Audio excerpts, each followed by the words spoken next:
Olá, boa noite, graça e paz do nosso Senhor e Salvador Jesus Cristo. Louvamos a Deus por mais um dia na sua presença.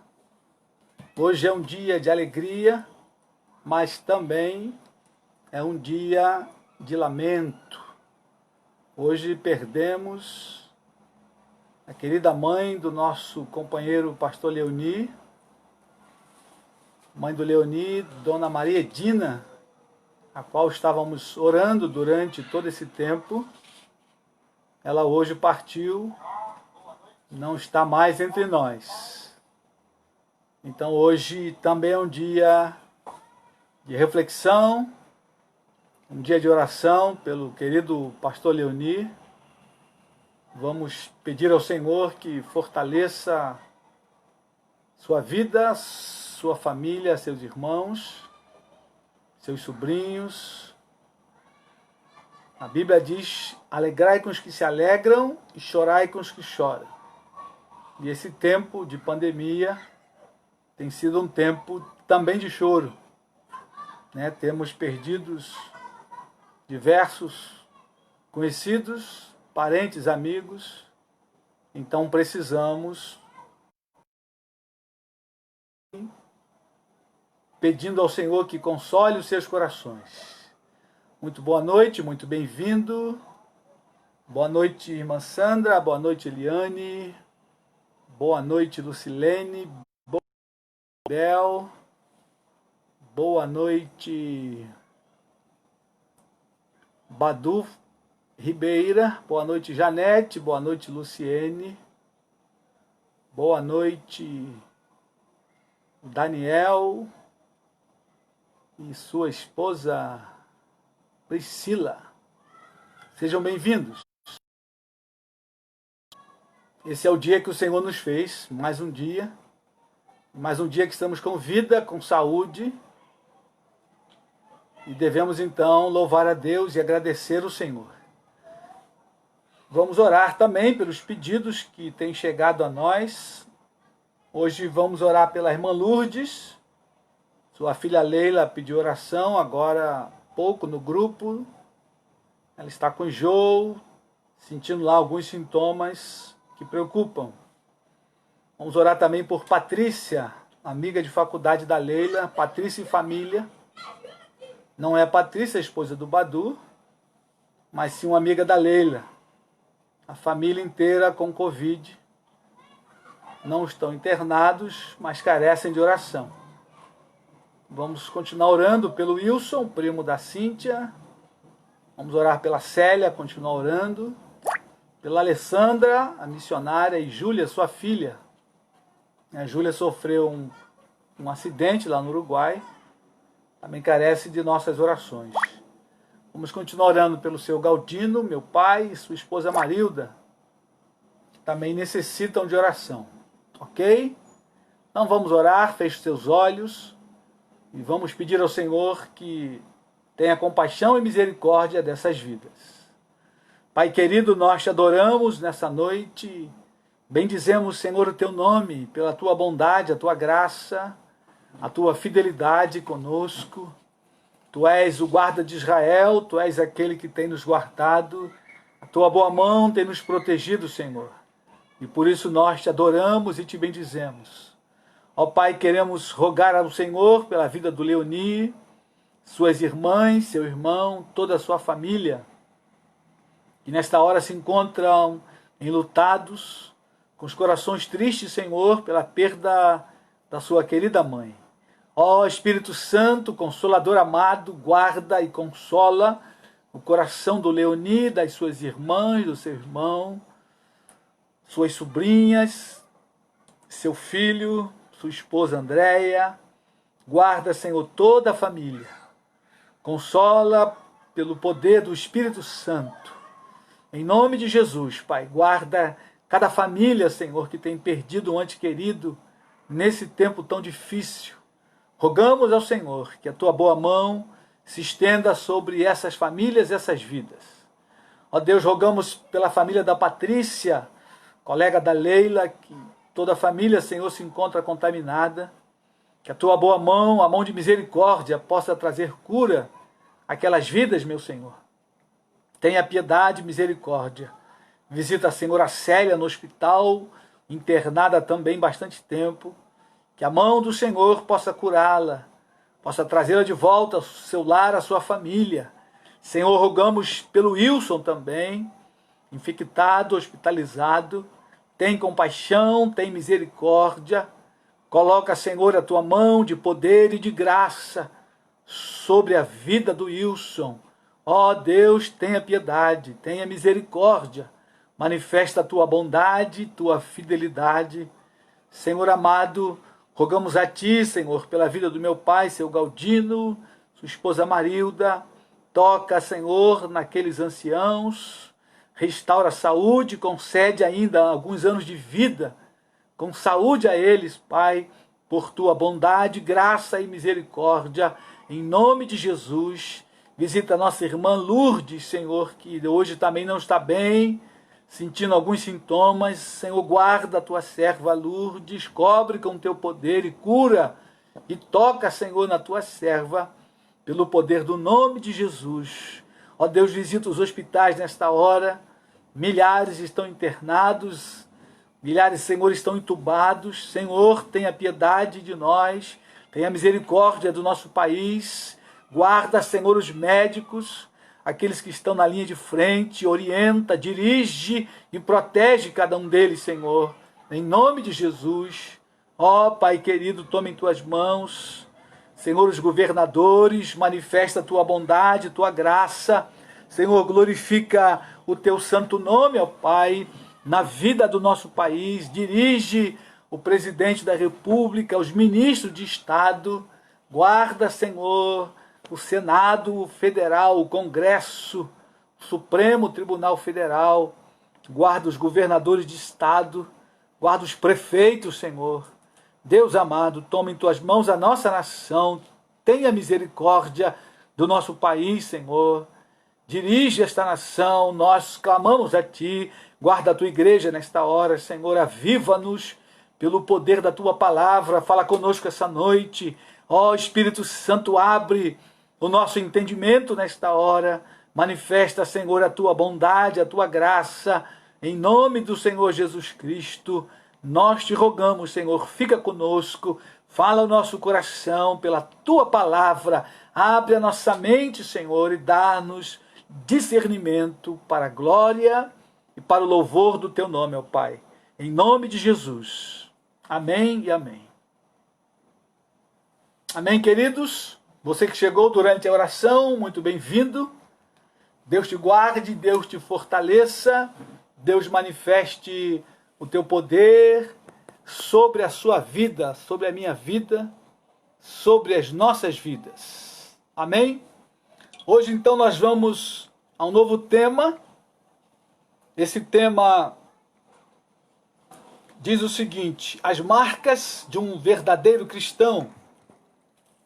Nós vamos começar olhando o texto de Atos, capítulo 11, verso 19. Nós postamos ali no Facebook, nosso canal, um dos versículos de Atos capítulo 11, falando sobre a palavra cristão. Pela primeira vez, os discípulos foram chamados cristãos.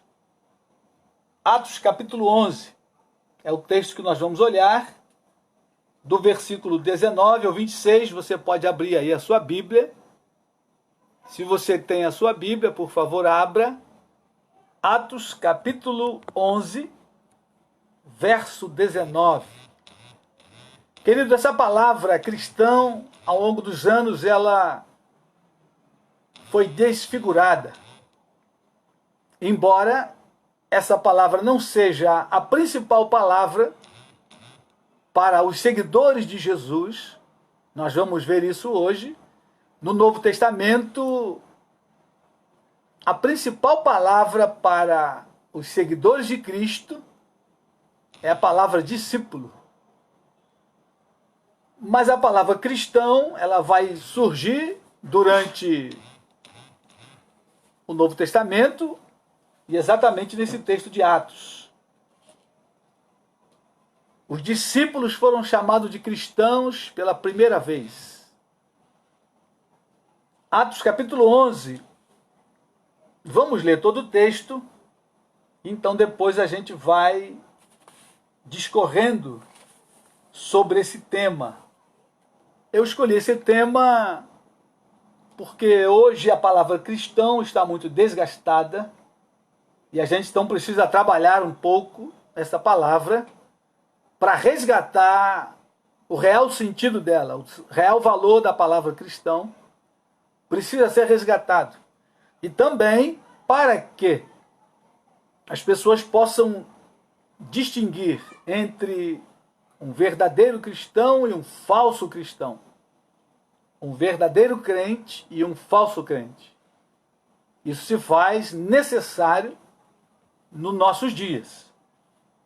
Muito bem, diz assim o texto, Atos capítulo 11, verso 19. Se você tem a sua Bíblia, por favor, abra. Atos capítulo 11, verso 19. Então, os que foram dispersos por causa da tribulação que sobreveio a Estevão, se espalharam até a Fenícia, Chipre e Antioquia, não anunciando a ninguém a palavra, senão somente aos judeus. Alguns deles, porém, que eram de Chipre e de Cirene, e que foram até Antioquia, falaram também aos gregos, anunciando-lhes o evangelho do Senhor Jesus. A mão do Senhor estava com eles, e muitos crendo se converteram ao Senhor. A notícia a respeito deles chegou aos ouvidos da igreja que estava em Jerusalém, e enviaram Barnabé até Antioquia. Tendo ele chegado e vendo a graça de Deus, alegrou-se e exortava a todos a que com firmeza de coração permanecessem no Senhor. Porque era homem bom, cheio do Espírito Santo e de fé. E muita gente se uniu ao Senhor. E partiu Barnabé para Tarso à procura de Saulo. E tendo encontrado, levou-o para Antioquia, e por todo um ano se reuniram naquela igreja e ensinaram numerosa multidão. Em Antioquia foram os discípulos, pela primeira vez, chamados cristãos. Aqui está, queridos irmãos, se você não sabia dessa informação, a palavra cristãos, ela vai aparecer pela primeira vez aqui no livro de Atos, capítulo 11, verso 26. E se você também não sabia, ela só aparece mais 2 vezes no Novo Testamento. Talvez para a surpresa de alguns, mas essa palavra, esse termo cristão, ele não foi muito difundido durante o período do Novo Testamento. No próprio livro de Atos, capítulo 26, lá no final do livro de Atos, vamos nesse texto, ela aparece segunda vez. Atos 26, verso 28.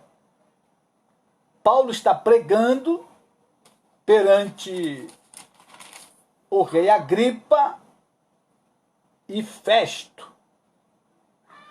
Paulo, então, dá ali o seu testemunho diante daqueles reis. E quando chega lá embaixo, no versículo 28, diz assim o texto: Então Agripa se dirigiu a Paulo e disse: Por pouco me persuades a me fazer cristão. O rei Agripa estava ouvindo a defesa de Paulo, que se tornou na pregação de Paulo. Paulo não perdia tempo, ele pregava o evangelho. E ao fazer a sua defesa, então, ele expõe o evangelho. Com certeza. E o rei Agripa quase se tornou um cristão. E ele declara aí para Paulo: por pouco me persuades a me fazer cristão. Essa é a segunda vez que aparece essa expressão, cristão. E ela vai aparecer novamente, querido, lá na carta de Pedro. Vamos lá no final, 1 Pedro, capítulo 4, verso 16. 1 Pedro, capítulo 4, versículo 16. Se você tem sua Bíblia, por favor, acompanhe conosco. Pedro diz aí: mas se sofrer como cristão, não se envergonhe disso. Antes glorifique a Deus com esse nome. Pedro está falando ali sobre o sofrimento por Cristo. Pedro experimentou bastante sofrimento por amor ao Senhor. E ele então está incentivando os irmãos. Pedro escreve sua carta para os crentes da dispersão. Eram cristãos judeus dispersos por todo o mundo. E Pedro então orienta aos irmãos naquele momento, se eles sofressem como cristão, não se envergonhassem, antes glorificassem a Deus com esse nome. Queridos, quando a gente volta lá em Atos, volta aí a tua Bíblia no livro de Atos, capítulo 11, essa palavra no versículo 26, quando ela surge, segundo os estudiosos, ela surge de maneira pejorativa. Quem dá essa alcunha para os discípulos foram os moradores de Antioquia. A palavra não surgiu dentre a igreja, dentre os irmãos, mas ela foi uma espécie de apelido que os discípulos naquela cidade receberam. Foram chamados cristãos. Quem foi chamado de cristãos? Foram os discípulos. E aí está um grande detalhe. Esse texto, eu queria ver com os queridos irmãos alguns detalhes desse texto de Atos capítulo 11, do versículo 19 ao 26. Por que eles receberam essa alcunha de cristãos? Ainda que de maneira pejorativa, porque os moradores da cidade identificaram os discípulos de Jesus com a vida de Jesus. A palavra cristão, no grego, significa cristianos, parecido com Cristo, ou pequenos cristos, seguidores de Cristo. A vida daqueles homens se tornou tão bonita. A igreja na cidade de Antioquia, ela fez tanta diferença. E ela trouxe tanta notoriedade naquela cidade, que eles foram apelidados de cristãos. Quem olhava para eles dizia: esse homem, essa mulher parece com Cristo. E tem algumas curiosidades, querido. A cidade de Antioquia, ela estava distante de Jerusalém, cerca de 480 quilômetros. Uma distância quase que Rio-São Paulo. Era bem distante de Jerusalém, aonde a igreja nasceu, aonde Cristo viveu. Jesus não foi a Antioquia, não há nenhum registro, mas a fama do Senhor Jesus, o avanço da igreja e o nome de Cristo estava se espalhando, de tal maneira que a cidade de Antioquia, que não era uma cidade pequena, Antioquia era uma cidade bem grande para a época, a terceira maior cidade do Império Romano, tinha cerca de 500 mil pessoas na cidade. Era uma cidade cosmopolita, porque havia ali muitos gregos, havia muitos judeus, havia romanos, o império estava lá, então logicamente tinha bastante romanos, era uma cidade de muitos povos. Mas o nome de Cristo já se fazia presente em Antioquia. E a igreja nasce ali de forma tremendamente interessante. E eu queria olhar com os queridos irmãos o pano de fundo do nascedouro dessa igreja. O versículo 19 diz aí: então os que foram dispersos por causa da tribulação que sobreveio a Estevão se espalharam até Fenícia, Chipre e Antioquia, não anunciando a ninguém a palavra, senão somente aos judeus. Alguns deles, porém, que eram de Chipre e de Cirene, e que foram até Antioquia, falaram também aos gregos, anunciando-lhes o evangelho do Senhor Jesus. Então houve uma tribulação por causa de Estevão. Estevão foi o primeiro mártir da igreja. E eu queria olhar com os irmãos esse texto. Atos capítulo 8. Estevão é martirizado após uma pregação lindíssima, maravilhosa, em que ele faz uma síntese de todo o Antigo Testamento.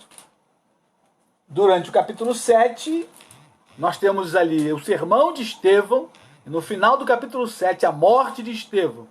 E quando entramos no capítulo 8, diz aí o texto: e Saulo consentia na sua morte.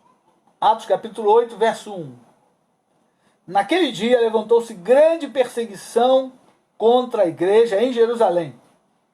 E todos, exceto os apóstolos, foram dispersos pelas regiões da Judéia e Samaria. Então, queridos, por causa de Estevão, a pregação de Estevão, ela trouxe um impacto tão grande lá em Jerusalém. Mataram Estevão e, não satisfeitos, eles perseguiram a igreja. E o texto diz que todos foram dispersos, com exceção dos apóstolos. E esses que foram dispersos, no capítulo 8, no verso 1, diz que foram a Judéia e Samaria.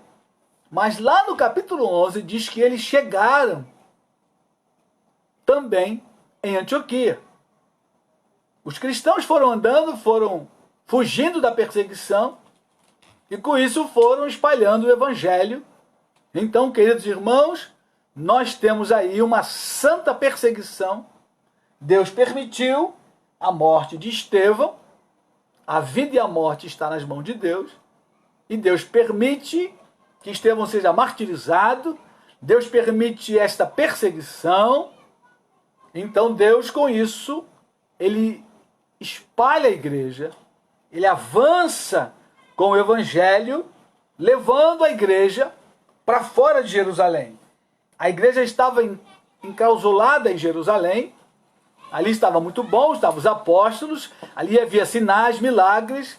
O poder do Espírito Santo estava sobre os irmãos e ninguém queria sair de Jerusalém. Mas Jesus havia dado uma ordem, havia um ide. Ide por todo o mundo e fazei discípulos, pregai o evangelho a toda criatura. Só que a igreja estava confinada ali em Jerusalém, não queria sair.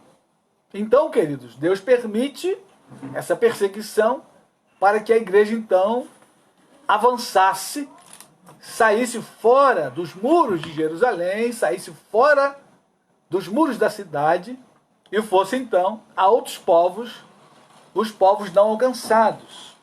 Dentre esses irmãos que saíram, nós temos dois personagens que são extremamente importantes. Esses homens, Barnabé e Nicolau, que eram da região de Antioquia e de Chipre, foram líderes lá em Jerusalém e que saíram com a perseguição e foram homens importantes lá na fundação da igreja de Antioquia. Nós temos em Atos capítulo 6 queria olhar com os irmãos, Atos capítulo 6, na instituição dos diáconos, nós temos ali o nosso irmão Nicolau, que aparece no texto. Atos 6, versículo 5. Houve lá uma questão entre judeus e gregos helenistas, por causa das suas viúvas. Havia uma distribuição diária de alimento e os gregos se sentiram prejudicados na distribuição diária e reuniram a liderança e disseram: olha, nós estamos sendo deixados de lado na distribuição diária, os judeus estão tendo preferência. E eles então se reuniram para resolver a questão e elegeram ali 6 homens. Ali aparece a eleição dos primeiros diáconos na vida da igreja primitiva. Esses homens iriam coordenar a distribuição diária. E lá no versículo 5 aparece o personagem Nicolau. Diz o texto o seguinte, Atos 6, verso 5. O parecer agradou a toda a comunidade e elegeram Estevão, homem cheio de fé e do Espírito Santo, Filipe, Prócoro, Nicanor, Timão, Parmenas e Nicolau, prosélito de Antioquia. Este homem Nicolau, ele era um prosélito. Prosélito era um gentio que se converteu ao judaísmo. E o texto diz que ele era de Antioquia. Antioquia da Síria. Naquele período do Novo Testamento, haviam 2 cidades com o mesmo nome, Antioquia da Síria e Antioquia da Pisídia, que Paulo vai também chegar lá na sua primeira e segunda viagem missionária. Essa está mais distante. Mas esse homem, Nicolau, ele era de Antioquia da Síria, de Atos capítulo 11, o texto que nós estamos abordando. E o segundo homem que aparece, queridos, é o homem chamado Barnabé. Barnabé, ele aparece em Atos capítulo 4. Vamos comigo até lá. Atos 4, verso 36 e 37. Aparece a figura de Barnabé pela primeira vez. E diz aí o seguinte: José, a quem os apóstolos deram o sobrenome de Barnabé, que quer dizer filho de exortação, levita, natural de Chipre, como tivesse um campo vendendo, trouxe o preço e o depositou aos pés dos apóstolos. Então esse homem, Barnabé, ele era natural de Chipre. Quando nós olhamos para Atos 11, vamos lá, novamente em Atos 11, verso 19 e versículo 20. Diz que alguns, olha o que diz aí, versículo, vamos ler 19 e 20, que vai aparecer Chipre e vai aparecer 2 vezes a cidade de Chipre. Diz assim o texto: então os que foram dispersos por causa da tribulação que sobreveio a Estevão, se espalharam até a Fenícia, Chipre e Antioquia, não anunciando a ninguém a palavra, senão somente aos judeus. Alguns deles, porém, que eram de Chipre e de Cirene, e que foram até Antioquia, falavam também aos gregos, anunciando-lhes o evangelho do Senhor. Queridos irmãos, certamente que a figura de Barnabé e Nicolau se encontra nesse começo da igreja lá em Antioquia. Nicolau era de Chipre. Aliás, Nicolau era de Antioquia. Havendo a perseguição, consequentemente, ele voltaria à sua cidade natal. Barnabé, da mesma forma, sendo natural de Chipre, voltaria para a sua cidade natural. Uma vez que lá em Jerusalém, o texto que nós lemos de Atos 8 diz que todos foram dispersos, exceto os apóstolos. Naturalmente, o restante da liderança voltaram às suas cidades natal. E quando voltaram, logicamente, voltaram pregando o evangelho. E assim acontece o nascedouro da igreja de Antioquia. E ali nasce, queridos, uma cidade de predominância gentílica. Havia entre eles homens gentios que se converteram ao judaísmo, mas agora se converteram ao cristianismo. E quando eles voltam para aquela região de Chipre, de Cirene, e chegam a Antioquia, eles vão pregar aos gregos. Eles saem do círculo judaico e vão pregar o evangelho aos gregos. Então eles estão entendendo que o evangelho também era para os gregos. Como Jesus disse, vocês vão por todo o mundo e façam discípulos de todos os povos, todas as etnias. E eles saíram, queridos, com essa visão, com o fogo ardendo no coração. Então começam a pregar o evangelho lá na cidade de Antioquia, que se torna uma cidade estratégica para o evangelho e para o avanço da obra missionária. Antioquia vai se tornar, querido, ali um grande centro de missões. Vejam bem, Jerusalém era o QG da igreja. Jerusalém, a igreja nasce ali. Ali acontece o Pentecoste. Ali estão os 12 apóstolos. Mas a visão deles não conseguiu ir muito longe. Mas a igreja que nasce entre os gentios, lá em Jerusalém, ela já nasce com essa visão dos povos não alcançados. E Barnabé é o homem de visão. E Barnabé, que gozava de prestígio entre os apóstolos, porque quando nós olhamos aí no capítulo 11, Barnabé foi enviado pelos apóstolos para supervisionar a igreja que estava nascendo. Olha aí o versículo 22. Atos 11, verso 22.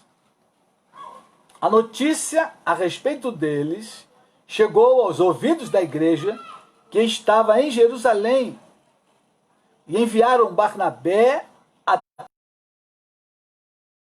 Tendo ele chegado e vendo a graça de Deus, alegrou-se e exortava a todos a que com firmeza de coração permanecessem no Senhor, porque era homem bom, cheio do Espírito Santo de fé. E muita gente se uniu ao Senhor. E partiu Barnabé para Tarso à procura de Saulo. Veja bem que Barnabé é um homem que tem uma posição estratégica na igreja em Jerusalém. Ele foi o homem que apresentou Paulo aos apóstolos, no Atos capítulo 9, após a conversão de Saulo. Saulo vai a Jerusalém, mas a igreja tem medo, porque Saulo era o perseguidor da igreja. Saulo consentiu na morte de Estevão. Então, quando a notícia chega, olha, aquele homem se converteu, está todo mundo com medo. Todos estão com o pé atrás. Então, Barnabé é esse irmão de visão, ele encosta em Saulo e leva Saulo até os apóstolos. Está lá em Atos, capítulo 9. Só que depois Saulo consegue arrumar uma confusão em Jerusalém, tem que sair fugido de lá, porque os judeus de Jerusalém queriam matar Saulo. E aí então Saulo vai para a Arábia e fica um bom tempo fora de circulação da igreja. Quando Barnabé ajuda a plantar a igreja lá em Jerusalém, os apóstolos então comissionaram ele como supervisor sobre essa igreja. Ele lembra de Saulo. E ele então vai à procura de Saulo. E quando diz aí o versículo 25, e partiu Barnabé para Tarso à procura de Saulo, queridos, procurar aí é como quem procura de maneira até encontrar. Procurar de maneira até encontrar. Procurar minuciosamente, como quem procura algo valioso. E Barnabé, então, é esse irmão que vai à procura de Saulo, e ele encontra Saulo, e ele traz Saulo. O que me fascina, queridos, nessa história da igreja no seu nascedouro, a igreja está no seu frescor. Aqui nós estamos falando mais ou menos do ano 45 por aí, né? Tendo em vista que Jesus morre aos 33 anos, os números ali variam por 2, 3 anos, né? Talvez Jesus morreu no ano 35, 33 ou 34. Quando Barnabé vai à procura de Saulo, já se passaram 11 anos da conversão de Saulo. Então, os números chegam aí por volta do ano 45 a 48, né? Alguns estudiosos dão essa data. Mas a igreja está no seu frescor, ela tem aí, né, 15 anos de nascida, 18, 12, por aí. E Barnabé encontra Saulo. Encontrando Saulo, ele traz Saulo. Isso foi um feito tremendo do Espírito Santo, porque Saulo era um homem muito firme, de um propósito muito firme. E Barnabé consegue convencê-lo. Logicamente, aí o Espírito Santo convence Saulo que lá em Antioquia Deus tinha uma obra com eles. E olha o que diz o verso 26. Tendo encontrado, levou para Antioquia, e por todo um ano se reuniram naquela igreja e ensinaram numerosa multidão. Em Antioquia foram os discípulos, pela primeira vez, chamados cristãos.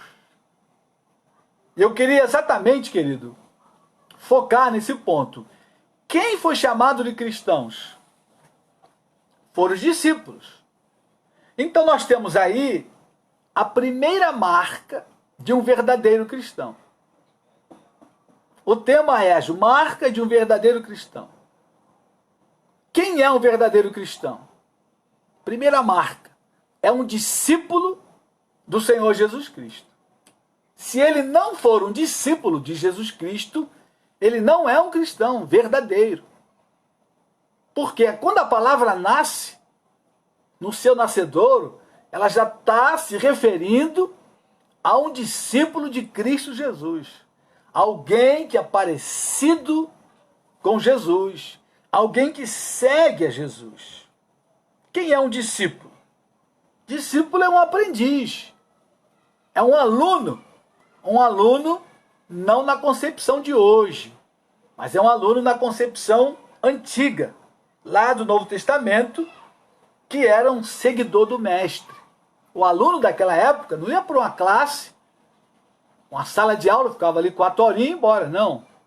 O aluno daquela época, ele ia passar todo dia com o mestre. Essa era a concepção do aluno naquela época. Então o aluno era um seguidor. O discípulo, ele é aquele que segue o mestre. E na caminhada, ele aprende com o mestre. Essa é a melhor definição para a palavra discípulo. Aquele que segue o mestre e aprende com o mestre. Aquele que vai andar nas pegadas do mestre. É isso que significa a palavra discípulo. E discípulo, querido, é a palavra que mais aparece no Novo Testamento. Enquanto cristãos aparece apenas 3 vezes, a palavra de discípulo, ela aparece mais de 250 vezes no Novo Testamento. Se referindo a discípulos de Jesus, mais de 200. Algumas vezes ela aparece discípulo de João Batista, discípulo dos fariseus, discípulo de Moisés. Né? Os fariseus se arvoravam a dizer que eram discípulos de Moisés, porque eles seguiam a lei. Mas o termo discípulo foi o termo mais apropriado para um seguidor de Jesus. E eu queria olhar com queridos irmãos o Evangelho de Marcos. Como é que surge essa palavra? Como é que surgem os discípulos? Como é que alguém era chamado de discípulo? Vamos a Marcos. Evangelho de Marcos, capítulo 1. Marcos é um bom evangelho para você estudar, viu, queridos? Gostaria de desafiá-lo a estudar o Evangelho de Marcos. Marcos, capítulo 1, versículo 16. Fala aí sobre a vocação dos discípulos. Marcos 1, verso 16. Diz aí o texto: caminhando junto ao mar da Galileia, viu os irmãos Simão e André, que lançavam a rede ao mar, porque eram pescadores. Disse-lhe Jesus: vinde após mim, e eu vos farei pescadores de homens. Então eles deixaram imediatamente as redes e o seguiram. Pouco mais adiante viu Tiago, filho de Zebedeu, e João, seu irmão, que estavam no barco consertando as redes. E logo os chamou.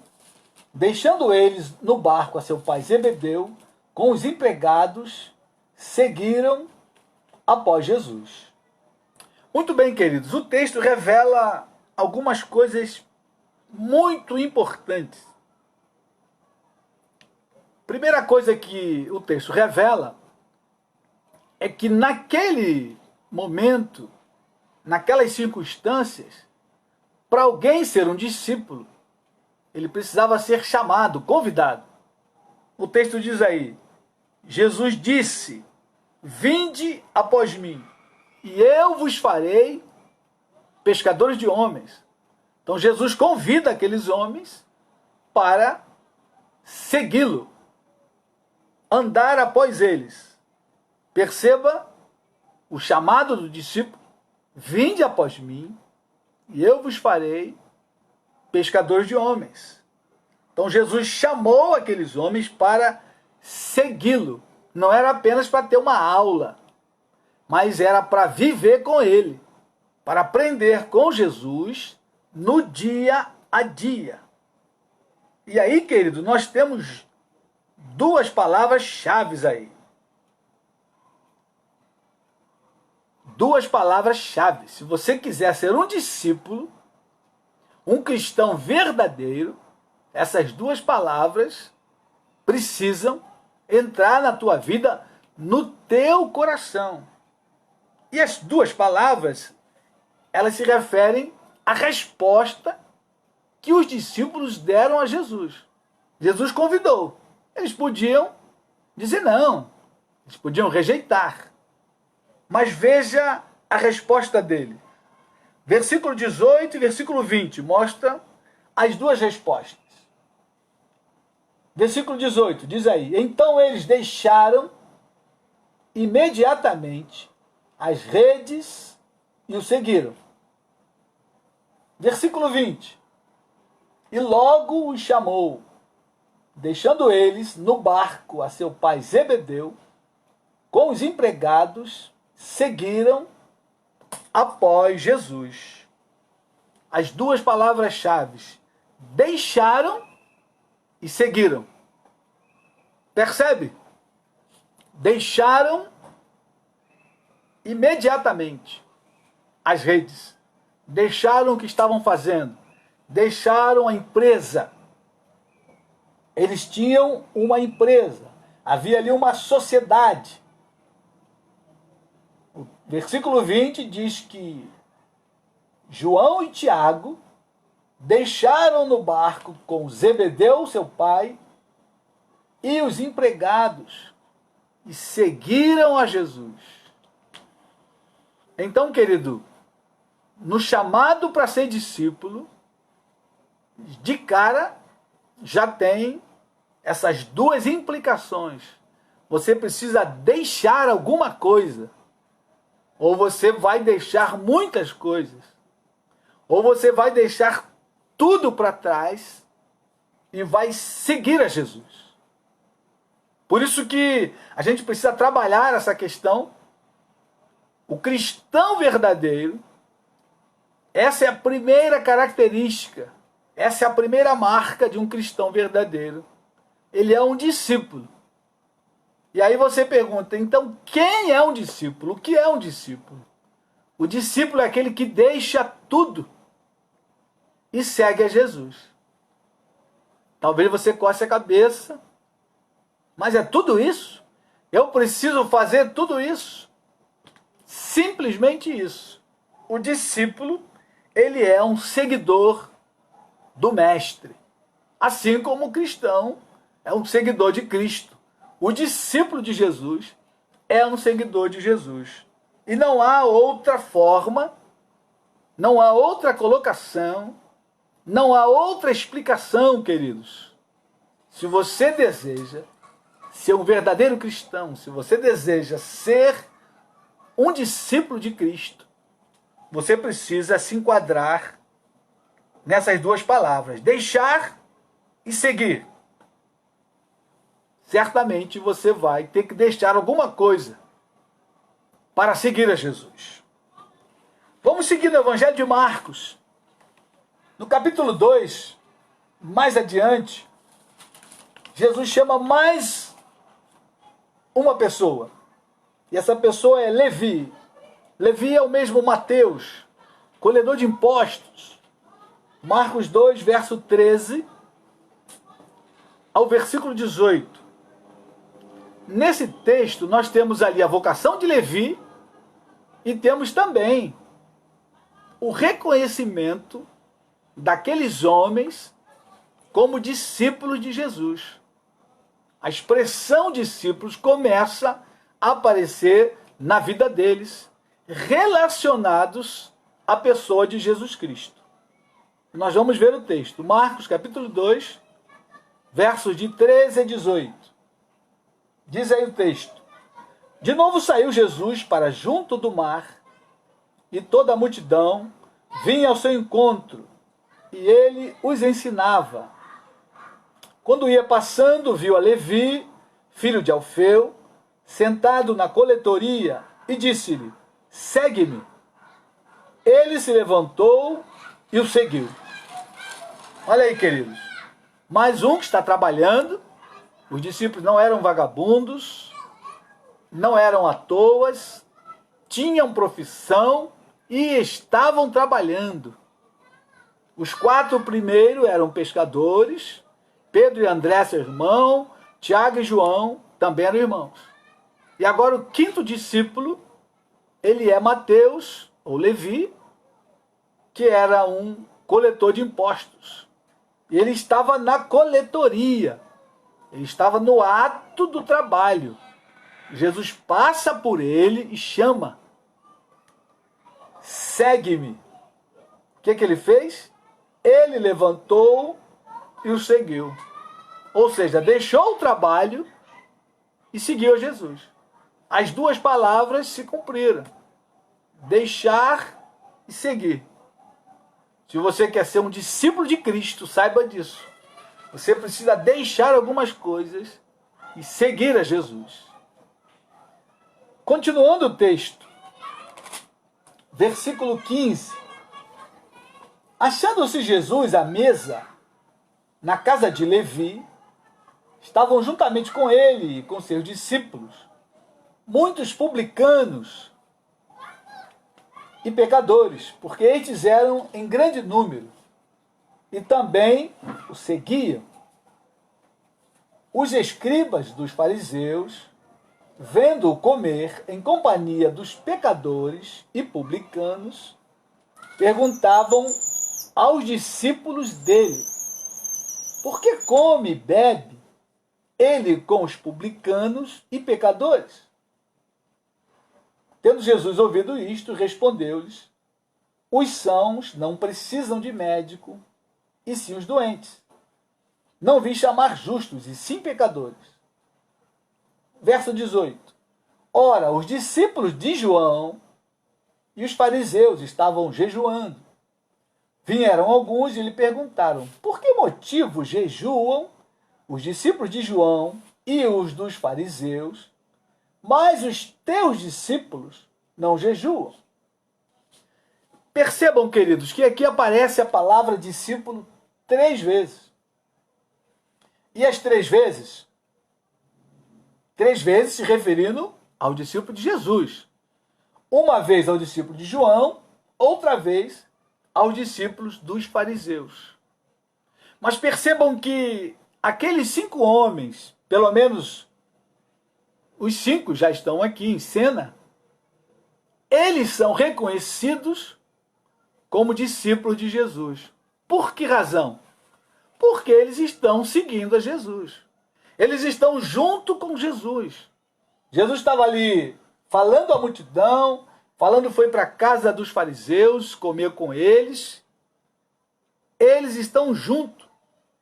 Eles estão acompanhando o Senhor Jesus.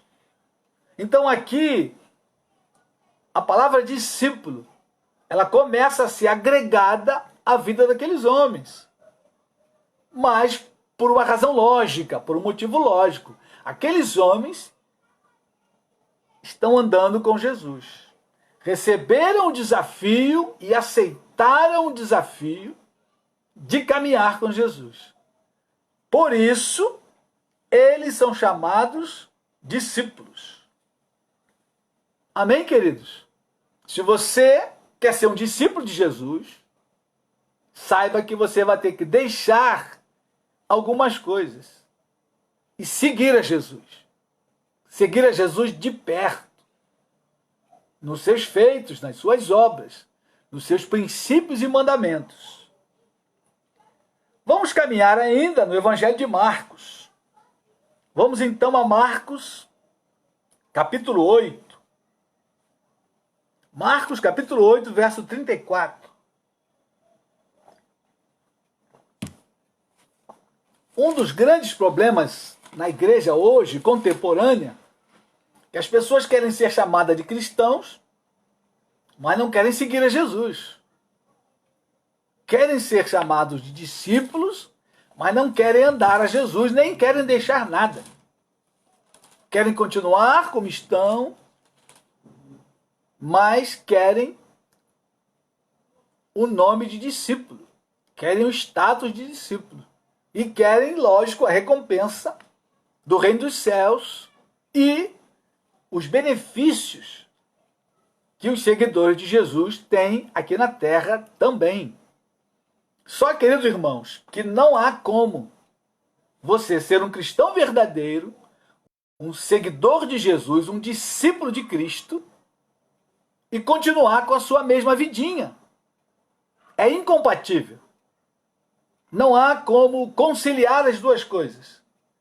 E o texto de Marcos 8 vai deixar isso muito claro para nós. Marcos capítulo 8, verso 34. O discípulo de Jesus deve levar a sua cruz. Esse é o tema que está aí nesse texto. Nós vamos ler do versículo 34 até o versículo 38.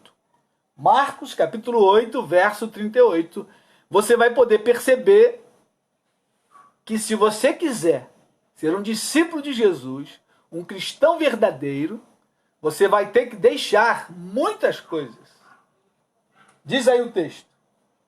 Então, convocando a multidão e juntamente os seus discípulos, disse-lhes: se alguém quer vir após mim, a si mesmo se negue. Tome a sua cruz e siga-me. Percebam que Jesus começa por cima. Ele diz aí, se você quiser me seguir, e aí, lógico, já estava embutido o convite para ser discípulo. Porque o discípulo é um seguidor. E ele diz, se alguém quer vir após mim, alguém que vai andar com Jesus, negue-se a si mesmo. Tome a sua cruz e siga-me. Aí tem 2 detalhes, querido. Negar a si próprio e tomar a cruz. A cruz fala de morte. Quem colocava uma cruz nas costas estava indo para a morte. Então não foi à toa que Jesus fez essa ligação que o discípulo precisa tomar a cruz. Não foi em vão, não foi à toa. Não é uma mera coincidência. Se você quiser ser um discípulo de Cristo, você precisa tomar a cruz. E o que significa tomar a cruz para nós hoje? A cruz é símbolo de morte. Então você vai precisar morrer. Primeiro para o teu eu. Quando Jesus aí diz, negue-se a si mesmo, é a morte do eu, das vontades, dos sonhos, dos vislumbres da vida. É a primeira morte, querido, que vamos precisar. É a morte do eu. Por isso Jesus então fala de tomar a cruz. Quem vai ser um discípulo, quem deseja ser um discípulo, precisa aprender isso. Tem que tomar a cruz. Tomar a cruz significa morrer. Morrer para si próprio. Morrer para as vontades. Morrer para o mundo. Morrer muitas das vezes para a família. E aí no contexto Jesus vai continuar explicando. Versículo 35. Quem quiser, pois, salvar a sua vida, perdê-la-á. E quem perder a vida por causa de mim e do Evangelho, salvá-la-á. Então, seguir a Jesus, ser um discípulo, significa perder para ganhar. A matemática do reino, ela é ao contrário da matemática humana. Jesus diz aí, quem quiser salvar a sua vida vai perder. Mas quem perder a vida por amor de mim, do Evangelho, vai ganhá-la. Porque você vai ganhar a vida eterna. Você vai ganhar muitos irmãos. Você vai ganhar o reino dos céus. Então saiba, querido irmão, querida irmã, se você pretende ser um discípulo de Cristo, às vezes você acha que é um discípulo, mas se você não está morrendo para você próprio, morrendo para o mundo, você não é um discípulo. Você não é um seguidor do Senhor Jesus. Porque para ser um seguidor, é preciso morrer para todas as coisas. E viver para Deus. Nascer novamente. Olha o que Jesus vai dizer no versículo 36. Que aproveita o homem ganhar o mundo inteiro e perder a sua alma. Que daria um homem em troca da sua alma? Porque qualquer que nesta geração adúltera e pecadora se envergonhar de mim e das minhas palavras, também o Filho do Homem se envergonhará dele, quando vier na glória de seu Pai com os santos anjos. Então, o seguidor de Jesus é aquele que não se envergonha do Mestre. É aquele que não tem nenhuma vergonha de declarar em alto e bom som que ele é um discípulo de Cristo, ele é um cristão verdadeiro. Mas nós vamos agora a Lucas, olhar um texto paralelo. Lucas, capítulo 14, verso 25. É o texto paralelo de Marcos. Lucas 14, verso 25. Jesus ali é bem enfático.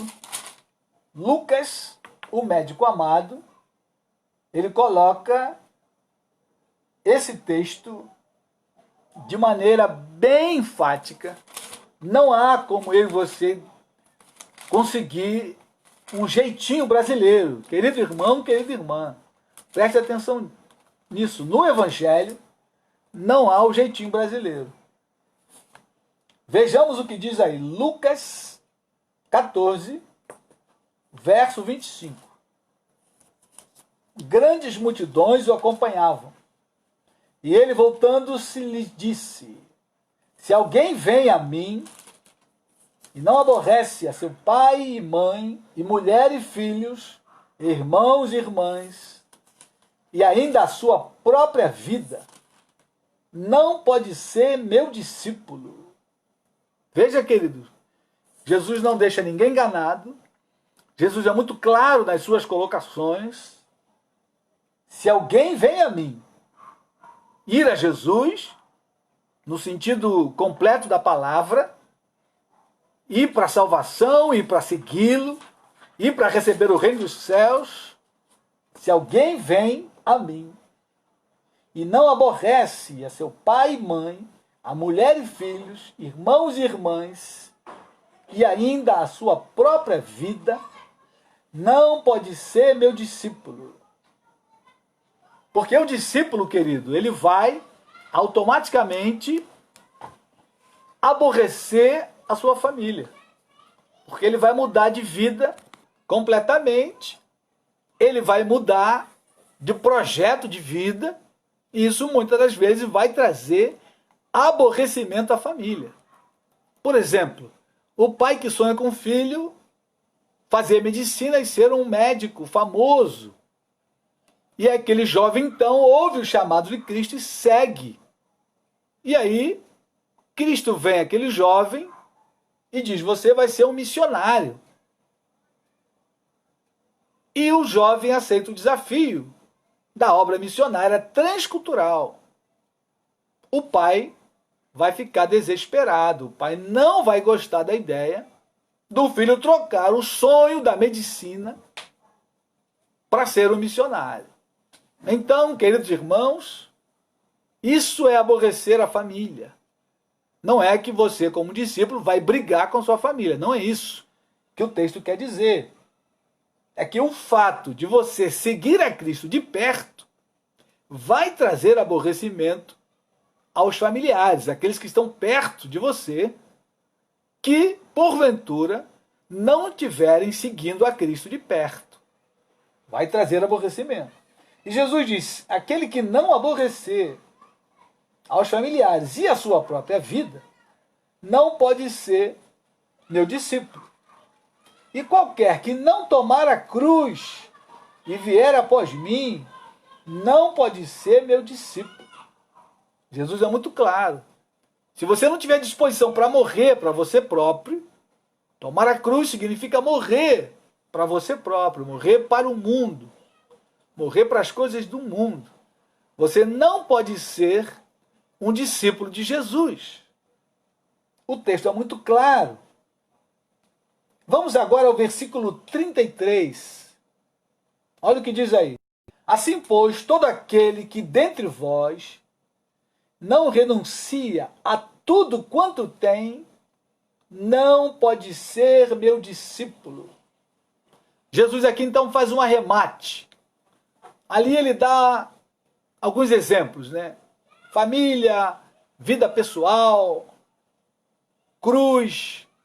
Mas agora ele completa tudo. Entre vós, não renuncia a tudo quanto tem, não pode ser meu discípulo. E aí, queridos, é fácil a gente entender por que há tão poucos discípulos de Jesus no nosso país.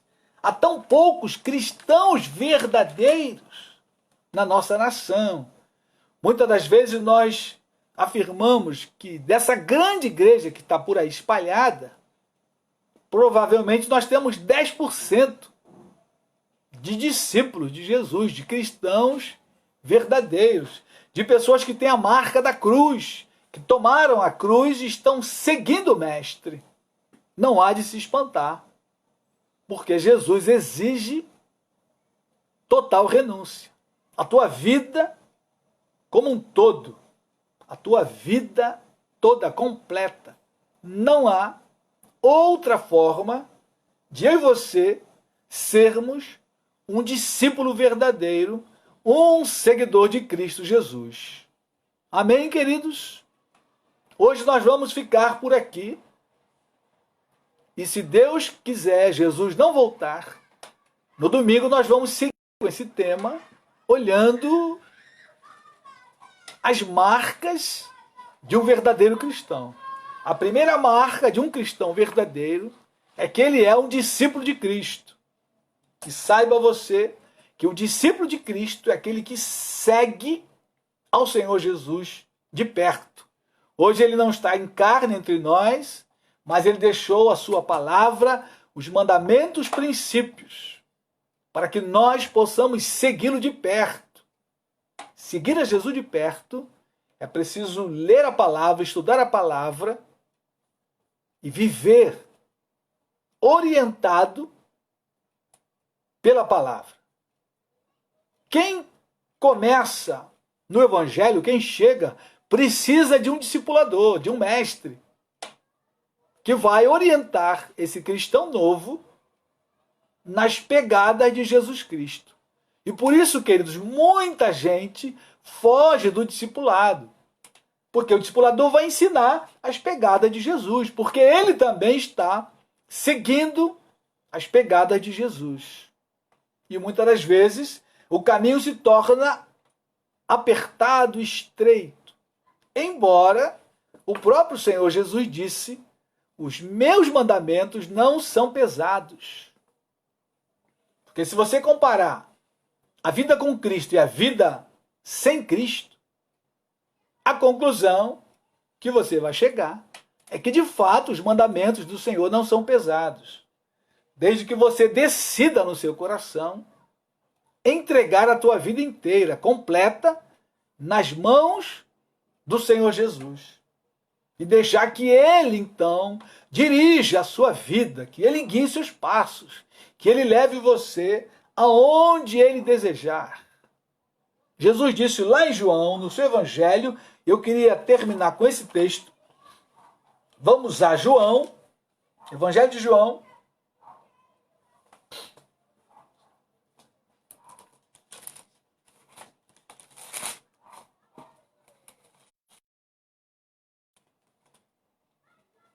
João, capítulo 8.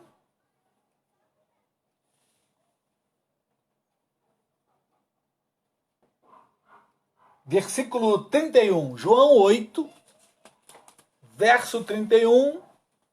Depois, verso 32. Diz assim o texto: disse-lhe, pois, Jesus aos judeus que haviam crido nele: se vós permanecerdes na minha palavra, sois verdadeiramente meus discípulos. Eu me converti, levantei a mão, me batizei. O que vai fazer de mim e de você um verdadeiro discípulo é permanecer nas palavras de Jesus. Verso 32, ele diz: e conhecereis a verdade, e a verdade vos libertará. Quem conhece a verdade e é liberto pela verdade, vai permanecer na verdade, que é a Bíblia Sagrada, as palavras de Jesus. O que vai fazer de mim e de você um verdadeiro discípulo é o fato de permanecermos nas palavras de Jesus. Permanecer no sentido de seguir as palavras, viver a palavra assim como ela é, sem nenhum jeitinho brasileiro. Amém, queridos? Deus guarde o teu coração, meu coração. Deus guarde você firme nas pegadas de Jesus, sem vacilar, sem olhar para um lado nem para o outro. Alguns discípulos voltaram atrás. Se você ler o livro de João, quando Jesus dá aquele discurso que eles acham duro, o texto diz lá: muitos dos discípulos já não andavam mais com ele. Porque duro foi o discurso que Jesus fez. E aqueles que eram discípulos foram embora. Deixaram de ser discípulos. Ou seja, a verdade não libertou a vida deles. Eles começaram a seguir, mas no meio do caminho desistiram. Eles não fizeram a contabilidade antes de seguir a Jesus. No texto de Lucas, que nós lemos, Jesus diz ali no verso 38, vamos voltar a Lucas, só para dar esse fechamento. Lucas 14, aliás, verso 28, não 38. Lucas 14.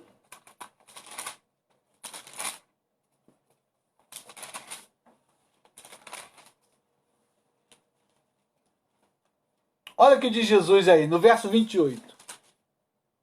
Pois qual de vós, pretendendo construir uma torre, não se assenta primeiro para calcular a despesa e verificar se tem os meios para a concluir?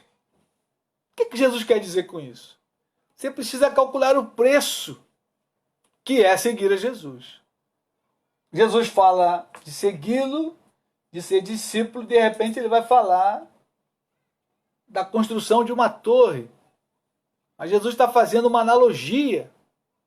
Quem vai construir alguma coisa precisa calcular se ele tem de fato os recursos para terminar a construção. Queridos irmãos, quem vai seguir a Jesus precisa calcular o preço de seguir a Jesus, para não desistir no meio da caminhada. Por isso que lá no versículo 33 ele vai concluir que quem não renunciar a tudo quanto tem, não pode ser meu discípulo. Essa é a palavra de Jesus. Não é a minha palavra, nem de ninguém. São as palavras de Jesus. Amém? Vamos orar. Se Deus permitir, nos veremos no domingo, às 18 horas. Se você não foi ainda ao nosso canal, no YouTube, se inscreva lá no canal e dê lá um like. Ajude-nos a propagar este canal que tem por objetivo a pregação do Evangelho do Senhor Jesus. Oremos. Pai querido, nós te adoramos pela tua palavra. Bendizemos, Senhor, o teu nome. O teu nome, Senhor, que é poderoso. O teu nome que é sobre todo nome. E cujo nome, Senhor, se dobrará todo joelho nos céus, na terra e debaixo da terra, Senhor. Ó Deus, adoramos o teu nome nessa noite. Bendizemos a tua santa palavra.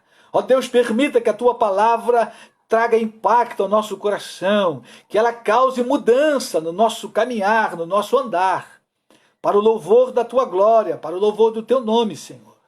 Em nome de Jesus. Ó Deus, pedimos mais uma vez, fica com teu servo Leoni, renova suas forças, seu ânimo, consola o seu coração nesta hora. Ele e sua família, Senhor. Em nome de Jesus. Visita, Senhor, os enfermos nesta hora.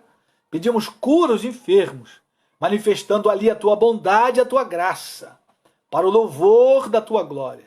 Dá-nos uma noite de paz e descanso, e um dia amanhã na tua presença, guardados pela tua boa mão. Senhor, guarda todos aqueles que precisarão sair amanhã para ir ao trabalho, ao mercado, ao banco, que o Senhor possa proteger a cada um dos teus filhos, Senhor, livrando de toda contaminação. Em nome de Jesus, nós oramos, Senhor. Em nome de Jesus. Amém e amém. Amém, querido?